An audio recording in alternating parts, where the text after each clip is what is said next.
Good morning to all of you.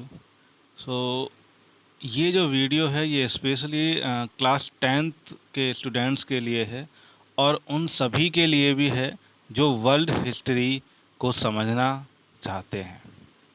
तो इस video में हम समझेंगे नेशनलिज्म यानी राष्ट्रवाद के बारे में और डिटेल में जाएंगे और नेशन स्टेट के बारे में भी हम समझेंगे, क्योंकि नेशन स्टेट से ही आप नेशनलिज्म को अच्छी तरह से समझ पाएंगे। सो एक एक करके हम पूरा डिटेल में समझते हैं।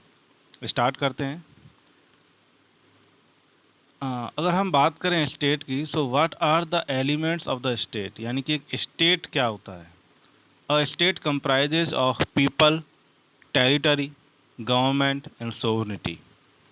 मीन्स अगर एक स्टेट की बात करें तो स्टेट में पीपल होते हैं, यानी एक टेरिटरी हम ले, एक फिक्स पीस ऑफ लैंड, एक एरिया है, फिक्स एरिया है, उस एरिया में लोग रहते हैं। अगर लोग रह रहे हैं तो उन लोगों पर रूल करने के लिए एक गवर्नमेंट की भी ज़रूरत है, ठीक है। और अगर एक गवर्नमेंट है तो गवर्नमेंट इस तरह की होनी चाहिए, वो सेल्फ कैपेबल होना चाहिए उस टेरिटरी पे रूल करने के लिए। इसको हम एग्जांपल से समझ लेते हैं। फॉर एग्जांपल अगर हम भारत की बात करें तो भारत का अपना एक फ़िक्स एरिया है। भारत का हमें पता है, भारत की लंबाई चौड़ाई, यानी एक फ़िक्स बाउंड्री है भारत की, एक टेरिटरी है। और उस टेरिटरी के अंदर पीपल यानी हम लोग रहते हैं, बहुत सारे लोग हैं। अब जब इतने सारे लोग हैं उस एरिया में, उस टेरिटरी में, तो उनको गवर्न करने के लिए एक गवर्नमेंट की ज़रूरत है, ठीक है। भारत की एक गवर्नमेंट भी है। और वो गवर्नमेंट कैसी होनी चाहिए? वो गवर्नमेंट सोवरेन गवर्नमेंट यानी संप्रभुत्व होनी चाहिए, यानी कि वो कैपेबल होनी चाहिए कि अपने देश को चला सके, गवर्न कर सके। कोई दूसरा कंट्री भारत के इंटरनल मैटर्स में इंटरफेयर नहीं कर सकता।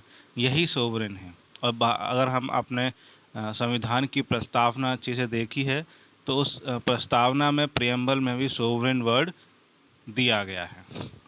सो कोई भी जगह, कोई भी टेरिटरी अगर इन चारों कंडीशंस को फुलफ़िल करती है, यानी पीपल, टेरिटरी, गवर्नमेंट और सोवरेनिटी, तो हम उस जगह को स्टेट कह सकते हैं। तो इस तरह से हमने समझा कि भारत इन चारों कैटेगरीज जो हैं, कंडीशंस जो हैं, उनको फुलफ़िल करता है।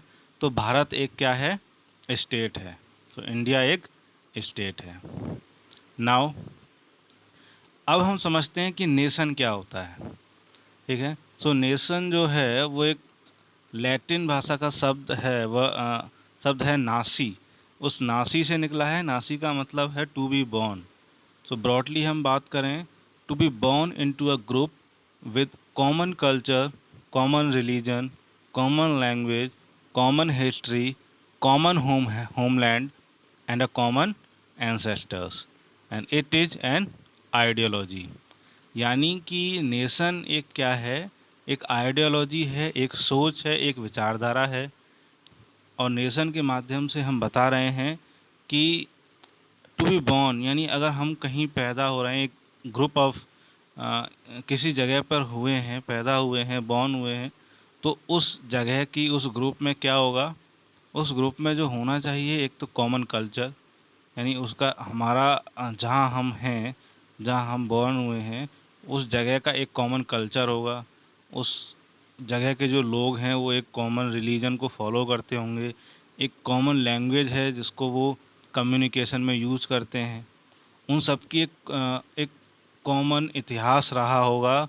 सबके पूर्वज जो हैं वो कॉमन रहे होंगे और उनका एक होमलैंड जो है वो भी कॉमन रहा होगा। अगर ये सारी जो कंडीशंस हैं वो फुलफ़िल हो रही हैं तो वही आइडियोलॉजी और ये सोच क्या है? नेशन कहलाती है, ठीक है। और यहीं से स्टेट और नेशन जब इन दोनों को कंबाइन कर देते हैं तो वो नेशन स्टेट हो जाता है।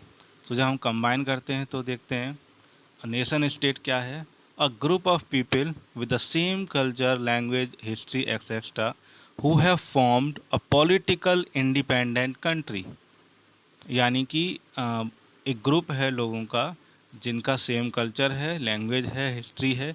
ये हमने जाना, ये क्या चीज़ हो गई, ये हो गया नेशन हो गया। और साथ में who have formed a political independent country, यानी कि जो एक पॉलिटिकल इंडिपेंडेंट कंट्री फॉर्म कर रहे हैं, यानी कि एक ऐसा देश जिसकी एक फिक्स टेरिटरी है, वहाँ लोग रह ही रहे हैं, और वो उसकी एक गवर्नमेंट भी है, और वो क्या है, सोवरेन है। और वो ये सारी कंडीशन जब फुलफ़िल हो रही हैं, तो वो जगह क्या हो गया, एक नेशन स्टेट हो जाता है। इसी का एक एग्जांपल है कि फ्रांस जो है वो एक नेशन स्टेट है। यानी कि अगर फ्रांस की बात करें तो फ्रांस का एक कॉमन कल्चर है, पूरे फ्रांस का एक कॉमन कल्चर होगा। वहाँ की जो फ्रेंच है वो वहाँ की नेशनल लैंग्वेज है। तो पूरे फ्रांस में वो बोली जाती है, एक्सेप्ट है, फ्रांस की एक कॉमन हिस्ट्री है, और वहाँ की जो गवर्नमेंट है वो भी पॉलिटिकली इंडिपेंडेंट गवर्नमेंट है, सोवरेन गवर्नमेंट है। तो इस तरह से फ्रांस जो है वो नेशन स्टेट हो जाता है। यहाँ एक बहुत बड़ी भ्रांति ये है कि कुछ लोग ये समझ सकते हैं और कहते हैं कि भारत भी क्या है, एक नेशन स्टेट है। लेकिन India is not a nation state, rather it is a state nation. Bharat जो है वो नेशन स्टेट ना होकर के बल्कि क्या है, एक स्टेट नेशन है। वो किस तरह से वो समझते हैं, जब हमने नेशन की बात करी थी तो नेशन एक एक आइडियोलॉजी थी जहां हम same culture, same language, common ancestors, जो कॉमन हिस्ट्री है, इतिहास जो सबका रहा है एक जैसा, उसकी हमने बात करी थी। ठीक है। तो जब हम भारत की बात करते हैं तो भारत में बहुत अलग अलग जो हैं किंगडम्स में, या हम कह सकते हैं प्रोविंसेस में भारत बटा हुआ है। फॉर एग्ज़ाम्पल अगर हम तमिलनाडु की बात करें तो तमिलनाडु का एक कॉमन लैंग्वेज होगी, वहाँ का एक कॉमन इतिहास रहा है, वहाँ के लोग एक कॉमन कल्चर फॉलो करते हैं। अगर लैंग्वेज की बात करें तो वहाँ के लोग तमिल बोलते हैं और वो हिंदी को लाइक नहीं करते।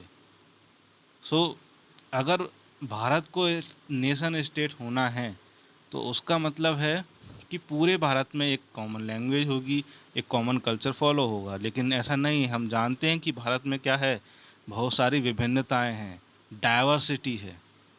और अगर भारत के अंदर ही इतनी सारी डाइवर्सिटी हैं तो वो जो नेशन स्टेट की, जो नेशन की सोच थी कि सभी अगर एक नेशन है तो उसमें सभी लोग एक कॉमन कल्चर को फॉलो करेंगे, उनकी एक कॉमन हिस्ट्री होगी, उनकी एक कॉमन लैंग्वेज होगी, वो नेशन स्टेट के लिए होना बहुत ही कंपलसरी है, जो कि फ्रांस में है, इंडिया में नहीं है।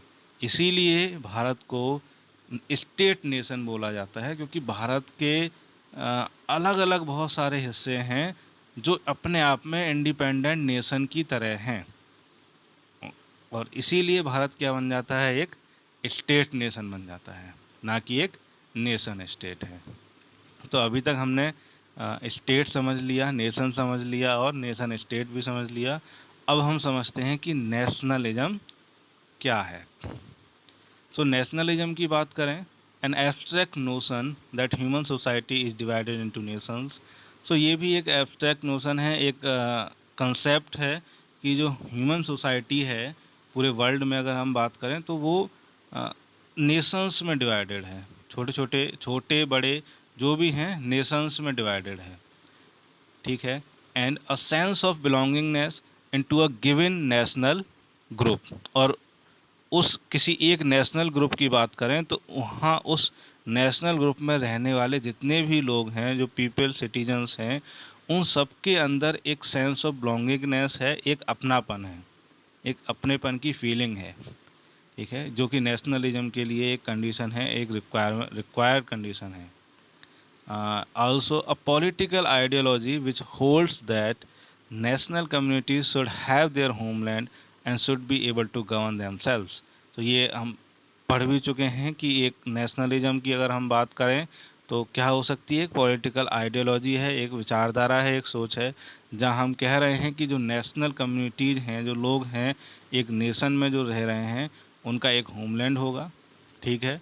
और वो ही उन्हीं लोगों में से ही उस होमलैंड पे, उस नेशन पे क्या होगा, लोग गवर्न करेंगे, उसको कंट्रोल करेंगे। अगर ऐसा है और तो ही हम इस तरह की आइडियोलॉजी को, सोच को, फीलिंग को ही हम क्या कहेंगे, नेशनलिज्म यानी राष्ट्रवाद। अब अगर हम बहुत ही शॉर्ट में समझना चाहें राष्ट्रवाद क्या है, तो महात्मा गांधी ने इसको बहुत ही आसान और सरल शब्दों में डिफाइन किया है। महात्मा गांधी के अनुसार नेशनलिज्म क्या है, पैट्रियोटिज्म, यानी महात्मा गांधी ने नेशनलिज्म को पैट्रियोटिज्म से कंपेयर किया है, यानी कि देशभक्ति। उनका कहना है कि देशभक्ति ही क्या है, असली नेशनलिज्म है, यानी राष्ट्रवाद है। सो मैं उम्मीद कर सकता हूँ कि आप लोग नेशनलिज्म और नेशन स्टेट का जो कंसेप्ट है वो अच्छी तरह से समझ गए होंगे, क्योंकि ये अगर जो भी लोग हैं जो वर्ल्ड हिस्ट्री जानना चाहते हैं, उनके लिए जो नेशन स्टेट का कंसेप्ट है वो समझना बहुत ज़रूरी है। Thank you.